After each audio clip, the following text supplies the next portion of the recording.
Welcome inside the 13 ABC Marketplace. My name is Eric Halbert. Now, usually we're out in the field for this particular segment, but today, thanks to modern technology, we're in studio with a chance to meet a couple of guys you may have seen on Shark Tank, right here on 13 ABC, of course.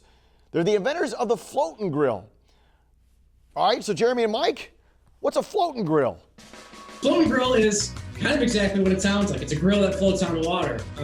Mike came up with the idea back in 2015. In 2016, we then formed the company, and we're kind of what you see today. Well, it's a pretty simple and complicated process all in one. So we have this lower floating base, which we call a tuner. It's made of a HDPE plastic. I'm actually going to pick one up and knock on it. It's rigid plastic. This tips the scales about 9 pounds. And then from there, the grill mounts on what we call a riser bars. These riser bars are high temperature nylon, and they can withstand extreme temperatures. The grill will attach to that with quick slots, and we added an air gap in between the bottom of the grill and the bars. And what that does is it allows heat dissipation while you're cooking and keeps the whole unit cool. Pretty simplistic. The reason it came about is I bought a 16-foot jet boat and I realized it was too small at the sandbar. I couldn't fit all my friends, have a grill, and bring the adult beverages, so the only logical thing in my mind is put a grill in the water with me. And like Jeremy said, that's how floating grill was kind of born. To steal a line from a movie, maybe you should have bought a bigger boat. Well, I was broke back then, so. So give me an idea. So that's the genesis of it. How has it taken off from there? Ever since we got on Shark Tank, it's just been kind of a massive explosion. So you mentioned Shark Tank, and here on 13 ABC, we can watch Shark Tank. So it's always a good show for us. What do you take away from that experience that most people don't have the opportunity to do? Well, in the first 48 hours, nothing.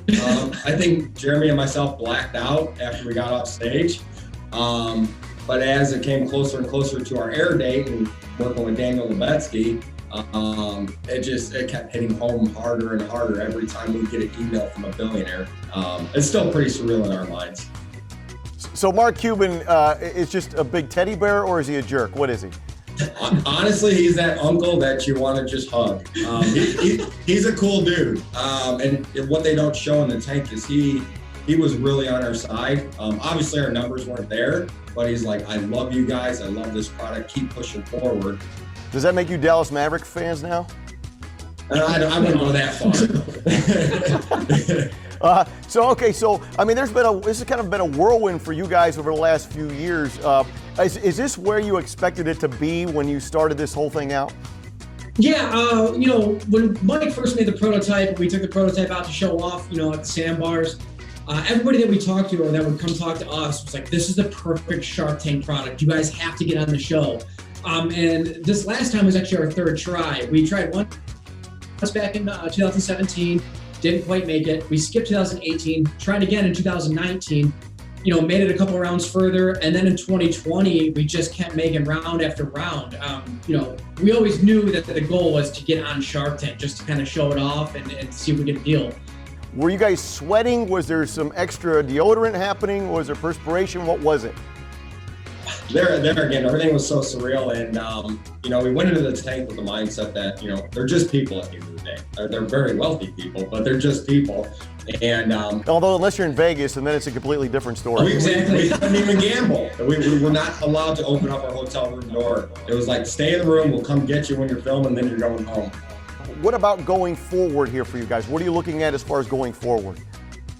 Yeah, going forward, we've got some stuff in the works right now. Can't really talk too much on it, but Mike and I have talked about having kind of a more upgraded model of the floating grill, Bluetooth built-in waterproof speaker, adding lights to the bottom. I know Mike mentions in the show adding accessories, so there's definitely stuff in the works right now. The biggest thing that we've learned in this journey is it takes 4 no's to get 1 yes. So if anyone's out there and wants to keep going forward, just push. Give it everything you got, and eventually something's going to happen. Inside the 13 ABC Marketplace, I'm Eric Halbert.